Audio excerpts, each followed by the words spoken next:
जय हिंद दोस्त, नमस्कार। आपका हमारे यूट्यूब चैनल संध्या ज्ञान में स्वागत है। मैंने आपको फर्स्ट पार्ट और सेकंड पार्ट करवा दिया है, ठीक है। अगर आप वो नहीं देखे हैं तो जाकर प्लेलिस्ट में देख लीजिए, ठीक है, क्योंकि वो भी बहुत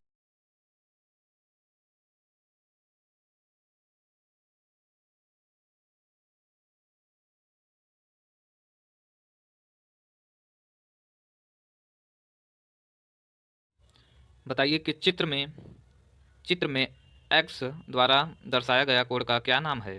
तो आप चित्र देख रहे हैं कि what is the name of angle marked as X. आप इसमें देख रहे हैं चित्र में, ठीक है। तो ये किस भाग कोड को दर्शाया गया है। तो इसका आपका ऑप्शन है कि कैम्बर एंगल या कास्टर एंगल या कीन पिनियन इंक्लिनेशन या फिर इंक्लूडेड एंगल। तो इसका जो सही आंसर हो जाएगा ऑप्शन नंबर हो जाएगा सी, ठीक है। यानी कीन पिनियन इंक्लिनेशन है, ठीक है। ये जो आपका एक्स है, ये जो आपका एक्स है वो कीन पिनियन इंक्लिनेशन है, ओके। और ये जो ऊपर वाला है ना, ठीक है, वो आपका कास्टर एंगल है, ओके। तो चलिए आगे देखते हैं। बताइए कि चित्र में व्हील अलाइनमेंट के प्रभाव में क्या एंगल है। यानी कि what is the name of angle influence the wheel alignment. ये आपको दिख रहा होगा, ठीक है। तो इसमें बताइए क्या होगा, कैम्बर एंगल, कीन पिनियन इंक्लिनेशन, कास्टर एंगल या इंक्लूडेड एंगल। अभी आपने कीन पिनियन इंक्लिनेशन ऊपर देखा होगा, तो इसमें हो जाएगा ऑप्शन नंबर सी, ठीक है, कास्टर एंगल, ठीक है। ये जो आपका व्हील में बना है ये कास्टर एंगल है, ठीक है। चलिए आगे देखते हैं। बताइए कि चित्र में एक्स द्वारा दर्शाए गए सस्पेंशन सिस्टम की भाग का क्या नाम है। ये देखिए चित्र में आपको दिख रहा होगा। तो एक्स क्या है, chassis frame, helper spring, rubber rubber buffer या फिर ब्रेस्टिस ब्रैक्टिस। तो इसका सही आंसर हो जाएगा ऑप्शन नंबर सी, ठीक है, ये रबर बफर है, ठीक है। चलिए आगे देखते हैं। चित्र में किस प्रकार का इंडिपेंडेंट सस्पेंशन सिस्टम है। आप चित्र में देख रहे होंगे किस प्रकार का है, यानी कि what is the type of independent suspension system. तो इसका सही आंसर हो जाएगा ऑप्शन नंबर 4, ठीक है, यानी कॉयल स्प्रिंग सस्पेंशन, ठीक है, ये कॉयल स्प्रिंग सस्पेंशन है, ओके। चलिए आगे देखते हैं। बताइए 105 नंबर कि चित्र में कॉयल स्प्रिंग सिस्टम में एक्स द्वारा दर्शाए गए भाग का क्या नाम है, ठीक है। आपको 4 ऑप्शन दिख रहा होगा, ठीक है, टॉर्सन बार, स्टेबलाइजर बार, कंट्रोल आर्म या कॉयल स्प्रिंग। तो इसका सही आंसर हो जाएगा ऑप्शन नंबर बी, ठीक है, यानी कि स्टेबलाइजर बार है, ठीक है, जो एक्स द्वारा दर्शाया गया है, ओके। चलिए आगे देखते हैं। इस चित्र में किस प्रकार का सस्पेंशन सिस्टम है। आपको दिख रहा होगा, ठीक है, कॉयल स्प्रिंग सस्पेंशन, टॉर्सन बार सस्पेंशन, रबर स्प्रिंग सस्पेंशन या स्ट्रट टाइप सस्पेंशन। तो इसका ऑप्शन नंबर डी राइट हो जाएगा, ठीक है, यानी कि स्ट्रट टाइप सस्पेंशन, ओके। चलिए आगे देखते हैं। इसमें बताइए कि किस प्रकार का चित्र में सस्पेंशन सिस्टम है, यानी कि what is the type of suspension system. आपको ये चित्र दिख रहा होगा, कौन सा टाइप का है, स्ट्रट टाइप सस्पेंशन है या कॉयल, ठीक है, यहाँ कॉयल होगा, ओके, कॉयल स्प्रिंग सस्पेंशन है या टार्सन बार सस्पेंशन है या रबर स्प्रिंग है। तो इसका सही आंसर हो जाएगा ऑप्शन नंबर सी, ठीक है, ये टर्सन बार सस्पेंशन है, okay, option number C is the right answer. ये टर्सन बार सस्पेंशन है। ऊपर आपने देखा वो था स्ट्रट टाइप सस्पेंशन, ठीक है, और ये टर्सन बार सस्पेंशन है, ओके। चलिए आगे देखते हैं। बताइए कि चित्र में टायर में एक्स दर्शाए गए भाग का क्या नाम है, यानी कि what is the name of part marked as X in the tyre tube tyre. आप इसमें देख रहे होंगे, ठीक है, ये ट्यूब टायर है, तो इसमें एक्स जो है वो किसका नाम है, ठीक है। आपके ऑप्शन दिया है कि ट्यूब या स्टील बिट्स या ट्रीड या फिर टायर। तो इसका सही आंसर हो जाएगा ऑप्शन नंबर बी, ठीक है, या स्टील बिट्स है, ठीक है, ये जो एक्स है वो स्टील बिट्स है, ओके। चलिए आगे देखते हैं। आप बताइए कि निम्न ओ सॉरी चित्र में किस प्रकार का शॉक एब्जॉर्बर है, ओके, यानी कि what is the name of shock absorber. आपके ऑप्शन नीचे दिए गए हैं कि गैस प्रेशराइज्ड शॉक एब्जॉर्बर या इलेक्ट्रॉनिक एडजस्टेबल शॉक एब्जॉर्बर या फिर हाइड्रोलिक शॉक एब्जॉर्बर या डी ऑप्शन है कि लोड एडजस्टेबल शॉक एब्जॉर्बर। तो इसका सही आंसर हो जाएगा ऑप्शन नंबर बी, ठीक है, option number B is the right answer, यानी कि इलेक्ट्रॉनिक एडजस्टेबल शॉक एब्जॉर्बर है, ओके। चलिए आगे देखते हैं। अब ये बताइए कि चित्र में किस प्रकार का शॉक एब्जॉर्बर है, ओके। ये आपको चित्र में दिख रहा होगा, ओके, ठीक है। तो ये मतलब गैस प्रेशराइज्ड शॉक एब्जॉर्बर है या फिर मैकेनिकल टाइप शॉक एब्जॉर्बर है या फिर सी ऑप्शन है कि टेलीस्कोप टाइप शॉक एब्जॉर्बर है या फिर पिस्टन टाइप शॉक एब्जॉर्बर है। तो इसका सही आंसर हो जाएगा ऑप्शन नंबर 1। ठीक है, यहाँ गैस प्रेशराइज्ड शॉक एब्जॉर्बर है। ओके, यहाँ गैस प्रेशराइज्ड शॉक एब्जॉर्बर है। ओके, चलिए आगे देखते हैं। इस चित्र में बताइए कि किस प्रकार का शॉक एब्जॉर्बर है। ठीक है, यानी कि what is the type of shock absorber. ठीक है, आपको चित्र देख रहे होंगे। अब ऑप्शन है कि वैन टाइप का या पिस्टन टाइप या टेलीस्कोप टाइप या फिर मैकेनिकल टाइप। तो इसका सही आंसर हो जाएगा ऑप्शन नंबर सी। ठीक है, टेलीस्कोप टाइप का है। ओके, चलिए आगे देखते हैं। बताइए कि एयर सस्पेंशन सिस्टम में चित्र में एक्स द्वारा दर्शाए गए भाग का क्या नाम है। ठीक है, एयर सस्पेंशन सिस्टम में ये रहा आपका चित्र। ठीक है, तो जो इसमें एक्स से दर्शाया गया है उसका नाम ऑप्शन नंबर सी है। ठीक है, यानी कि ये व्हील फ्रेम को दर्शाया गया है। ओके, सॉरी, व्हील फ्रेम को नहीं दर्शाया गया है, ये आपको दर्शाया गया है बी, यानी कि उच्च नियंत्रण वाल्व। ओके, जो एक्स दर्शाया गया है वो उच्च नियंत्रण वाल्व यानी कि high control value sorry valve. ठीक है, उच्च नियंत्रण वाल्व को दर्शाया गया है। अब बताइए कि एयर सस्पेंशन सिस्टम में कंप्रेसर का अधिकतम एयर प्रेशर कितना होता है। ठीक है, ये इंपॉर्टेंट क्वेश्चन है। तो इसका सही आंसर हो जाएगा ऑप्शन नंबर सी। ओके, 120 से 125 psi तक होता है। ओके, चलिए आगे देखते हैं। बताइए कि what is the name of part marked as X in the suspension system. यानी कि चित्र में सस्पेंशन सिस्टम में एक्स द्वारा दर्शाए गए पार्ट्स का नाम क्या है। चित्र आपने देख लिया होगा, तो इसका सही आंसर हो जाएगा ऑप्शन नंबर सी। ठीक है, यह शॉक एब्जॉर्बर दिखाया गया है एक्स में। ओके, ये एक्स में जो दर्शाया गया है वो शॉक एब्जॉर्बर है। ओके, चलिए आगे देखते हैं। अब बताइए कि चित्र में कौन सा सस्पेंशन है, यानी कि what is the type of suspension. ये रहा आपका चित्र। ठीक है, ये किस प्रकार का सस्पेंशन है, तो ये इसका आंसर हो जाएगा ऑप्शन नंबर बी। ठीक है, यह कॉयल स्प्रिंग रियल सस्पेंशन है। ठीक है, coil spring real suspension. Okay, चलिए आगे देखते हैं। बताइए कि चित्र में फ्रंट एयर सस्पेंशन सिस्टम में एक्स द्वारा दर्शाया गया भाग क्या है। ठीक है, इसमें जो एक्स दर्शाया गया भाग है उसका क्या नाम है। ठीक है, आपको नीचे ऑप्शन दिया है कि एयर स्प्रिंग वाल्व या लोअर कंट्रोल आर्म या सी में पिस्टन है या डी में स्प्रिंग जुड़ी क्लिप है। ठीक है, तो इसका सही आंसर हो जाएगा ऑप्शन नंबर सी। ओके, ये जो एक्स है वो पिस्टन को दिखाया गया है। ओके, 117 में आप देख रहे हो कि चित्र में किस प्रकार का सस्पेंशन सिस्टम है। ओके, आपको चित्र दिख रहा होगा। ठीक है, तो इसका सही आंसर हो जाएगा ऑप्शन नंबर बी। ठीक है, यानी कि अपनाए जाने वाले एयर सस्पेंशन सिस्टम का है। ठीक है, यानी कि adaptive air suspension system. Okay, चलिए आगे देखते हैं। बताइए कि चित्र में व्हील रिम में एक्स के द्वारा दर्शाए गए भाग का क्या नाम है। ये आप देख रहे हैं। ठीक है, इसमें एक्स दर्शाए गए क्या नाम है। वाल्व, स्टेम, व्हील हब या दबाव सेंसर या बीडिंग एज। तो इसका सही आंसर हो जाएगा ऑप्शन नंबर बी। ठीक है, यानी कि व्हील हब। ठीक है, जो इसमें एक्स दर्शाया गया है वो व्हील हब है। ओके, चलिए आगे देखते हैं। अब बताइए कि टायर बनावट में एक्सपेक्ट रेशो क्या होता है। ठीक है, यानी कि what is the aspect ratio in the tyre structure. तो इसका सही आंसर हो जाएगा ऑप्शन नंबर सी। ओके, यानी कि टायर की चौड़ाई और ऊंचाई के बीच का अनुपात। ओके, टायर की चौड़ाई और ऊंचाई के बीच का अनुपात, यही टायर का एक्सपेक्ट रेशियो है। ओके, चलिए आगे देखते हैं। बताइए कि टायर की ऊंचाई की गणना कैसे की जाती है, यानी कि how the tyre height is calculated. तो इसका सही आंसर हो जाएगा ऑप्शन नंबर बी, यानी कि टायर का बाहरी डायामीटर माइनस रिम का डायामीटर। ओके, अगर टायर का बाहरी डायामीटर में रिम का डायामीटर घटा देंगे तो वही आ जाएगा टायर की ऊंचाई। ओके, वही क्या आ जाएगा, टायर की ऊंचाई। ठीक है, चलिए आगे देखते हैं। अब बताइए कि टायर का कौन सा भाग राजा का ताज होता है, यानी कि which part of tyre contact as crown. तो इसका सही आंसर हो जाएगा ऑप्शन नंबर डी। ठीक है, यानी कि थ्रेड की रेडियंस। ओके, टायर का जो भाग होता है जिसे राजा का ताज कहते हैं वो थ्रेड की रेडियंस होता है। ठीक है, थ्रेड की रेडियस। चलिए आगे देखते हैं।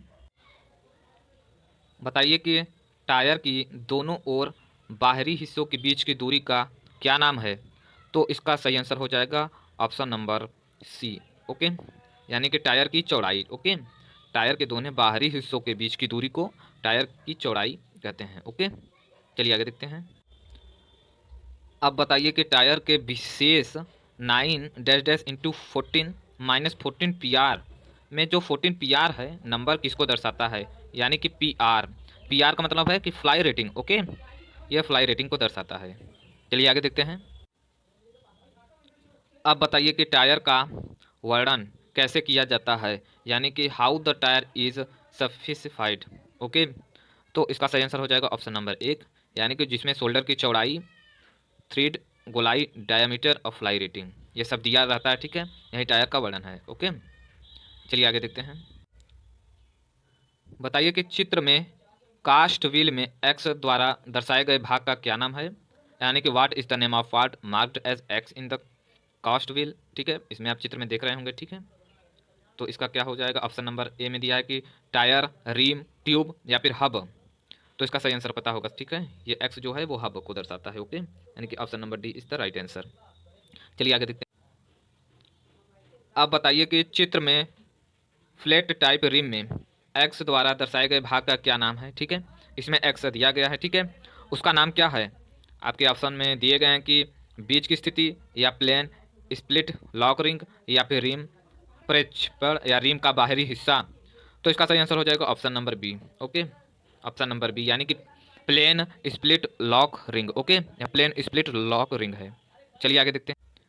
बताइए कि किस प्रकार के पहिए यानी कि व्हील में दो अलग अलग डिस्क एक दूसरे के साथ जुड़ी होती हैं, यानी कि what is the type of wheel constant two separate disc और क्लैम्प्ड टुगेदर क्लैम्पेड टुगेदर।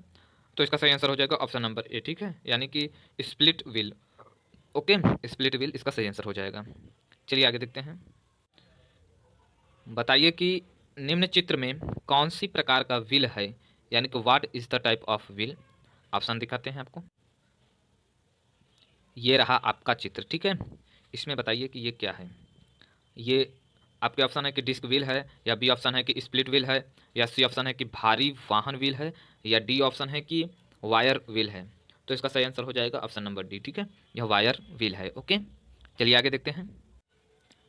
ये बताइए कि चित्र में कौन सी प्रकार का व्हील है। ओके, यानी कि what is the type of wheel. आपको ऑप्शन दिख रहा होगा। बताइए कि वायर व्हील है या डिस्क व्हील। तो इसका सही आंसर हो जाएगा ऑप्शन नंबर बी। ओके, यह डिस्क व्हील है। ओके, यह आपको जो चित्र में दिख रहा है वो डिस्क व्हील है। ओके, चलिए आगे देखते हैं। अब इस समय आप बताइए कि निम्न चित्र में व्हील की किस प्रकार की सर्विस विधि है। ठीक है, यानी कि what is the service produced carry out in the wheel. आपको चित्र में दिख रहा होगा। ठीक है, तो क्या कर रहा है कि कैम्बर कोड को चेक करना या कास्टर कोड को चेक करना। ठीक है, या फिर, तो इसका सही आंसर हो जाएगा ऑप्शन नंबर ए। ठीक है, यानी कि यह क्या कर रहा है कि कैम्बर कोड को चेक करना। ठीक है, यहाँ आपको चित्र में जो दिखाई दे रहा है वो कैम्बर कोड को चेक कर रहा है। ओके, चलिए आगे देखते हैं। बताइए कि कौन सा लाभ व्हील अलाइनमेंट में योग्य नहीं होता है, यानी कि which advantage does not suit to wheel alignment. तो इसका सही आंसर हो जाएगा ऑप्शन नंबर डी। ओके, आसानी से टार्क ट्रांसमिशन प्राप्त करना। ओके, यही ऑप्शन सही हो जाएगा। चलिए आगे देखते हैं। अब आप बताइए कि इलेक्ट्रॉनिक पावर स्टार्टिंग का कौन सा पार्ट पावर स्टीयरिंग फेल या ख़राब होने पर उसे मैनुअल स्टीयरिंग में परिवर्तित कर देता है। ठीक है, यानी कि which part of electric power steering removed back to manual steering in case of failure in power steering. ठीक है, तो जो इसका आंसर हो जाएगा ऑप्शन नंबर सी हो जाएगा। ओके, यानी कि phase safe relay. Okay, phase safe relay होगा। चलिए आगे देखते हैं। अब आप बताइए कि इलेक्ट्रॉनिक पावर स्टार्टिंग स्टीयरिंग की कौन सी डिवाइस स्टीयरिंग टार्क को इनपुट में और दिशा को वोल्टेज में बदलता है। तो इसका सही आंसर हो जाएगा ऑप्शन नंबर बी। ठीक है, टार्क सेंसर उसका नाम है। अब बताइए आपकी इलेक्ट्रॉनिक पावर स्टीयरिंग का क्या लाभ है। ओके, तो इसका लाभ है ऑप्शन नंबर बी। ओके, यानी कि ऊर्जा केवल स्टीयरिंग को घुमाने पर खर्च करना, यानी कि energy being consumed only wheel steering. Okay, चलिए आगे देखते हैं। अब 135 नंबर बताइए कि which steering system will provide assistance when even when the engine is not running. Okay, यानी कि किस प्रकार का स्टीयरिंग सिस्टम जब तक इंजन नहीं चलता सहायता नहीं करता है। तो उसका सही आंसर हो जाएगा ऑप्शन नंबर सी, यानी कि इलेक्ट्रॉनिक पावर स्टीयरिंग। ठीक है, जब तक इंजन नहीं चलता है तब तक इसका कोई सहायता नहीं करता, जब इंजन चलता है तभी यह सहायता करता है। ओके, चलिए आगे देखते हैं। अब आप बताइए कि इंटीग्रल पावर स्टीयरिंग का कौन सा भाग द्रव्य दबाव को कम करता है? तो इसका सही आंसर हो जाएगा option number C. Okay, unloading valve. Okay, unloading valve है वो इंटीग्रल पावर स्टीयरिंग का द्रव दबाव को कम करता है। ओके, अब ये बताइए कि अब भिन्न शक्ति स्टीयरिंग में गेंदों को फिर से इकट्ठा करने में क्या भूमिका है? तो इसका सही आंसर हो जाएगा ऑप्शन नंबर सी, यानी कि चिकनी संचालन के साथ उच्च यांत्रिक दक्षता का मिश्रण। ओके, यानी कि combine high mechanical efficiency with smooth operation. Okay, चलिए आगे देखते हैं। अब बताइए कि इंटीग्रल पावर स्टीयरिंग सिस्टम का हृदय किसे कहते हैं, यानी कि which is the heart of integral power steering system? तो इसका आंसर हो जाएगा सी, ओ सॉरी बी। ओके, यानी कि रोटरी कंट्रोल वाल्व को कहते हैं। ठीक है, इंटीग्रल पावर स्टीयरिंग का हृदय। चलिए आगे देखते हैं। अब बताइए कि कौन सा पावर स्टीयरिंग सिस्टम का भाग नहीं है, यानी कि which is not the benefit of power steering. ठीक है, तो इसका सही आंसर हो जाएगा ऑप्शन नंबर डी। ओके, यानी कि सकारात्मक ब्रेकिंग सिस्टम, यानी कि पॉजिटिव ब्रेकिंग सिस्टम इसका लाभ नहीं है। बाकी कम शक्ति लगने वाला स्टीयरिंग ये भी है, जल्दी प्रतिक्रिया करता है या ड्राइविंग के समय पक्का नियंत्रण रहता है। ठीक है, चलिए आगे देखते हैं। अब बताइए कि किस प्रकार का सस्पेंशन स्प्रिंग व्हील नियंत्रण बल का ट्रांसफर नहीं कर सकता है? ओके, यानी कि which type of suspension spring can not transfer wheel guidance force से। ठीक है, तो इसका सही आंसर हो जाएगा ऑप्शन नंबर ए, यानी कि helical spring. Okay, helical spring suspension spring wheel नियंत्रण बल का ट्रांसफर नहीं कर सकता है। ओके, चलिए आगे देखते हैं। बताइए कि कॉयल स्प्रिंग का क्या लाभ है, यानी कि what is the advantage of coil spring? तो इसका सही आंसर हो जाएगा सी। ठीक है, यानी कि कम स्थान की आवश्यकता में। ठीक है, यह इसका लाभ होता है, यानी कि लो स्पेस रिक्वायरमेंट। ओके, चलिए आगे देखते हैं। अब बताइए कि किस प्रकार का suspension spring fibre glass laminated गट्ठा बंधा हुआ पॉलीस्टर रेसिन द्वारा कठोर किया होता है?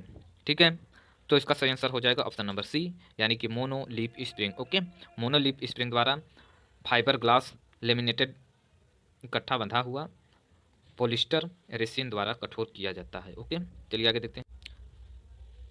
अब बताइए कि किस प्रकार के स्प्रिंग की लोड क्षमता अधिक होती है तथा सस्पेंशन सिस्टम में आवाज़ नहीं करता है? ठीक है, अब आप यहाँ पे देख रहे होंगे कि सवाल कठिन कठिन है। ठीक है, तो आपका कल या परसों 2 दिन में पेपर होने वाला है। ओके, तो अब क्या है कि आप से वीडियो को देख कर जाएँ। ठीक है, जितना भी 5-6 वीडियो पार्ट बन जाएगा, अगर वो आप देख के जाएंगे तो निश्चित ही अगर क्वेश्चन आएगा तो दिमाग में रहेगा कि हाँ ये क्वेश्चन मैंने पढ़ा है। ठीक है, तो आप वहाँ पे उसको ईजिली लगा सकते हैं। ओके, तो बस वीडियो एक बार पूरा देख लीजिए। ओके, तो इसका सही आंसर हो जाएगा ऑप्शन नंबर बी। ठीक है, यानी कॉयल स्प्रिंग। कॉयल स्प्रिंग की लोड की क्षमता अधिक होती है तथा सस्पेंशन सिस्टम में आवाज़ नहीं करता है। ओके, चलिए आगे देखते हैं। अब बताइए कि एक्सिल और चेचिस फ्रेम के बीच क्या प्रणाली यानी सिस्टम का प्रयोग किया जाता है? यह इंपॉर्टेंट क्वेश्चन है। ओके, एक्सेल और चेचिस फ्रेम के बीच क्या प्रणाली सिस्टम प्रयोग किया जाता है? तो उसका आंसर हो जाएगा बी। ठीक है, यानी कि suspension system. Okay, suspension system प्रयोग किया जाता है।